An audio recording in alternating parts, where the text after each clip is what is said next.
আজকে আমি একটি গল্প বলবো। তার নাম হলো হরিণ আর হরিণের ছানা। একটা হরিণের বাচ্চা ছিল।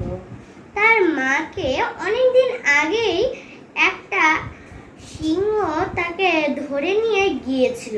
তারপর থেকে সে তার মাকে আর কোনোদিনও দেখতে পায়নি। তো সে তার বাবাকে একটা কথা বলার জন্য পাগলই হয়ে গিয়েছিল।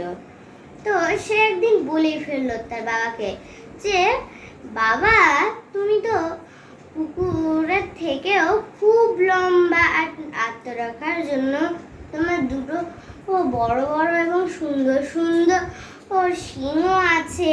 তুমি পুকুরকে দেখে তাহলে পালাও কেন?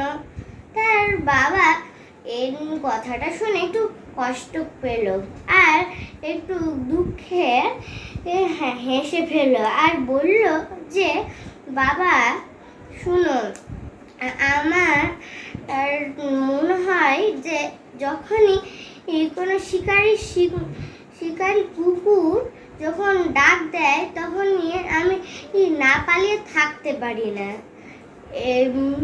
এই বলে তার ছেলেকে বুঝায়। আর আমরা এই গল্পটা থেকে এই শিক্ষাটা পেলাম যে ছোটকালে ভয় যেটা থাকে সেটা বড় হয়েও কিন্তু দূর হয়ে যায় না।